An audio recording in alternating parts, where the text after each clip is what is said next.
Ever feel like someone's trying to pull a fast one on you? Like setting a trap? Hmm.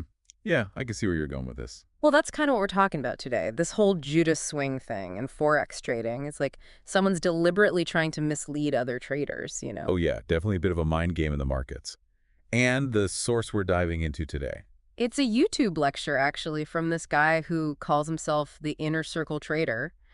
He claims he got this Judas swing strategy to, get this, sniff out potential profit. Potential profit. Hmm. Sounds a little, too good to be true. Right, like, is this legit or just some marketing hype? Well, that's what we're going to find out. By the end of this deep dive, we'll break down exactly what a Judas swing is supposed to look like on a chart, how it uses market psychology, and if there's actually anything to these claims. Sounds like a plan. Ah, And maybe a little cautionary tale for anyone thinking about jumping into Forex trading. yeah, got it. But before we get ahead of ourselves, we got to set the stage a bit. Let's do it. So this Judas swing thing, it's not just about any time of day, apparently. The Inner Circle Trader, this guy, he zeroes in on a very specific window. Midnight to 5 a.m., New York time. Midnight to 5 a.m. That's pretty specific. Most people are sound asleep then. Exactly. But guess what? It's just waking up on the other side of the world. London. Ah, okay. I'm starting to see the connection here. London's a major financial hub. Their trading session overlaps with that time frame. Bingo. And according to the Inner Circle Trader, this specific window can reveal a lot about the potential direction of the market for the entire day. Like, you get a sneak peek at the playbook before everyone else is even awake. Interesting. So it's all about timing and early intel. Okay, I'm hooked, but we got to address the elephant in the room, or should I say the Judas in the room. You mean the name itself? Judas Swing.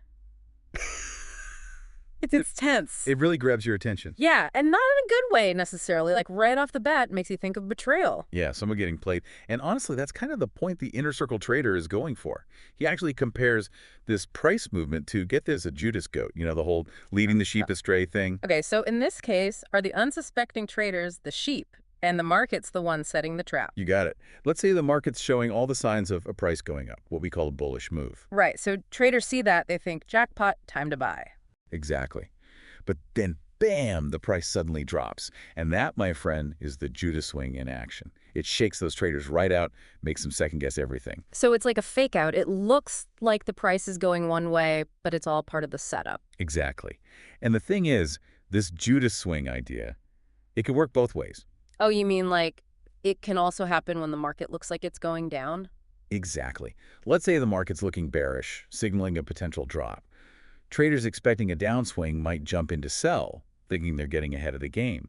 But then, out of nowhere, the price reverses and shoots back up. So those who sold too soon are left holding the bag. Exactly. It's all about playing on expectations, exploiting those moments of, oh, I know what's going to happen here, and then bam, the rug gets pulled out from under you. Wow, okay. This is already making my head spin a bit, and we're just getting started. This is getting really interesting, but I gotta say, seeing this Judas swing play out on an actual chart would help wrap my head around it. The video uses the Euro USD, right? Like euros against US dollars. It does. So imagine looking at that chart, Euro USD. And during the Asian trading session, early in the morning, our time, things are pretty quiet. The price is just kind of bouncing around, stuck in a tight little range. So nothing too crazy, just your average sleepy market then. Exactly.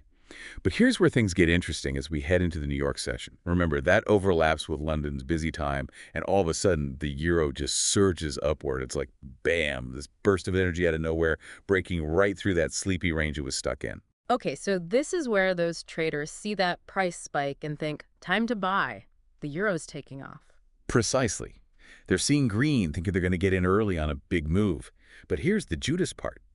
Instead of continuing up, the price does a U-turn. Backs right down. Wait, so it reverses and heads down after that whole surge? You got it. And not just a little dip, we're talking a drop below that initial range it was stuck in before the whole charade started. Yeah. Even dips below the opening price for the day. That, my friend, is the Judas element, shaking those overeager buyers right out of their positions. It's like the market saying gotcha to all those who bought into that initial jump. But hold on, if I'm following you, this drop isn't necessarily a bad thing in the Judas swing world. Now you're catching on. What seems like a negative move, the euro weakening against the dollar, might actually be setting the stage for a much bigger upswing later. So it's all about recognizing that initial drop as a potential buying opportunity, even though on the surface it looks like the opposite of what you'd want to do. Exactly. Of course, like anything in trading, it's not that simple. Context is key, which we'll get to. Yeah. But first, let's flip this whole scenario around and look at the opposite. A bearish Judas swing. The video uses USD CAD for this one, right? The US dollar against the Canadian dollar. That's right. So for anyone listening who's new to this whole currency trading world, we're switching gears a bit here.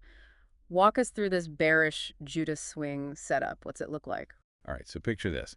You're watching that USD CAD chart, and just like before, during those early Asian trading hours, it's relatively quiet, moving in a tight range, nothing too exciting.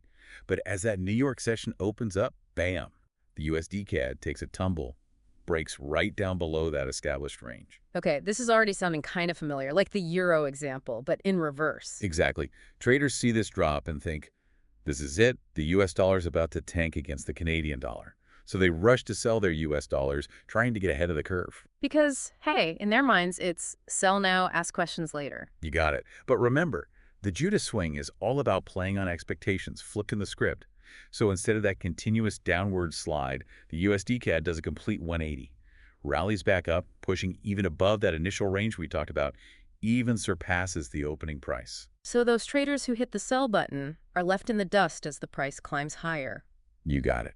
And what's worse, they might even fuel that upward move as they scramble to buy back those US dollars, trying to cover their losses.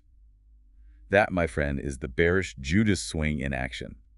A fake-out rally that can burn those who aren't wise to the game. Wow, it's crazy how these little price movements can mean completely different things depending on how you interpret them. But this whole thing, it seems incredibly risky to base your trading on, you know? I mean, with a name like Judas Swing, it makes me think this inner circle trader guy, he must have some serious disclaimers about using this strategy. Oh, you're right to be cautious. And yeah, even the inner circle trader himself, he's very clear. The Judas swing is not some magic guaranteed trading system. In fact, he straight up says it won't work perfectly every single day. It's about probabilities, not guarantees, like most things in trading. So it's not like he's handing out cheat codes to beat the market or anything. Definitely not. He actually emphasizes the importance of what he calls context.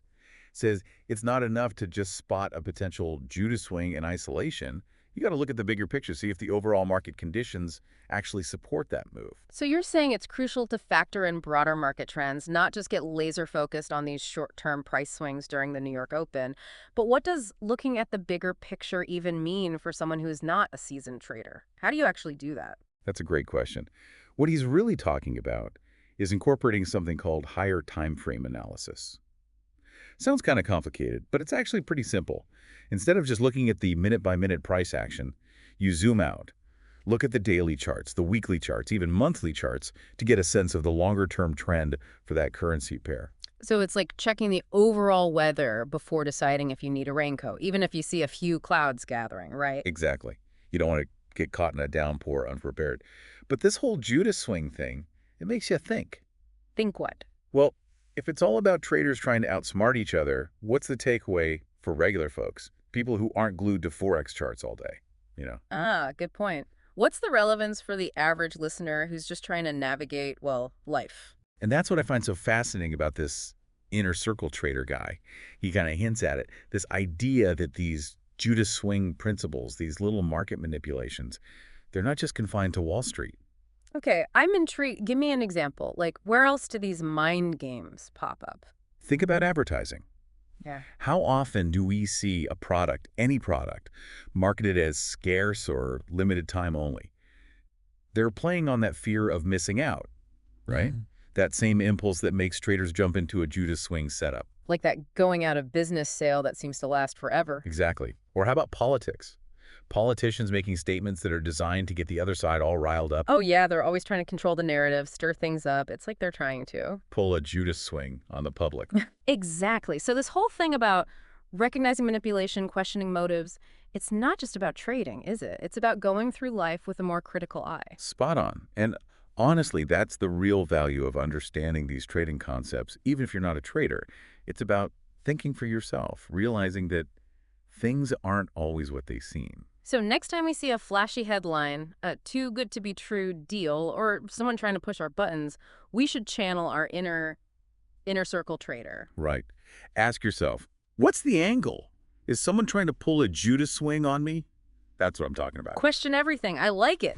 Well, that's a wrap on another deep dive, everyone. Remember, the most valuable trades you make aren't always with money. Sometimes it's about recognizing those Judas swings in everyday life and making smarter choices. Thanks for joining us.